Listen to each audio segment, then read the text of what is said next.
Loire-Forêt Agglomération est un territoire très riche en patrimoine naturel. Les vallées irriguées par les rivières, les bocages, les tourbières, c'est un territoire très riche en biodiversité.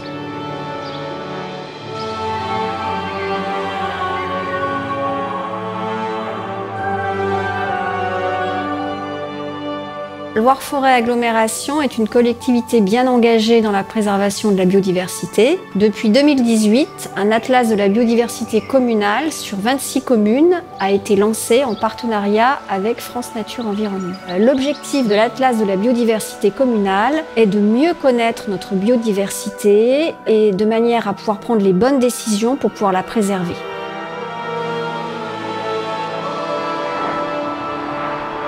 On s'est aperçu progressivement que le nombre d'espèces diminuait, que la richesse des différents milieux diminuait aussi. Alors c'est pour ça que dans le cadre du maintien de la biodiversité, il est important de savoir où on en est. L'atlas de biodiversité communale a permis vraiment de faire un bond de géant en termes de connaissances naturalistes. Il faut savoir qu'au tout début du projet, on avait très peu de connaissances sur le territoire. Certains groupes étaient très méconnus, comme les papillons, les insectes en général, les amphibiens.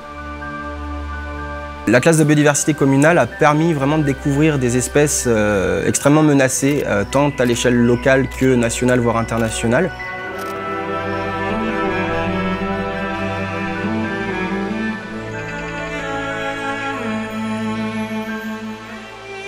L'atlas de biodiversité communale a aussi un gros volet de mobilisation citoyenne. Alors à la suite de réunions d'information menées par Loire-Forêt, nous avons eu l'idée de faire un chantier de désenvasement de mares. On était 10 à porter des seaux pour désenvaser une mare afin qu'elle soit plus propice à la présence de batraciens tels que les tritons et les salamandres.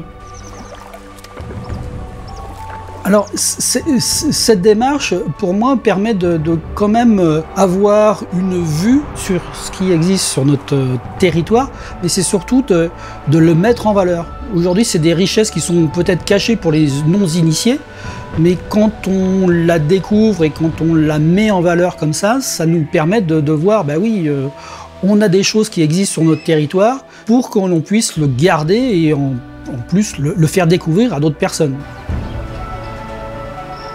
Grâce à l'inventaire et à la cartographie de l'Atlas de biodiversité communale, nous allons pouvoir anticiper et mieux aménager nos politiques publiques. Il est possible d'orienter les plans locaux d'urbanisme pour être le moins impactant possible, et voire même quand les collectivités ont des envies de protection, de donner des orientations les plus adaptées pour pouvoir maintenir cette biodiversité.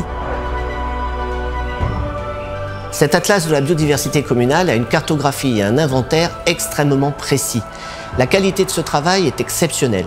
C'est la raison pour laquelle Loire-Forêt Agglomération va continuer la démarche et être sur 8 communes supplémentaires d'ici 2022.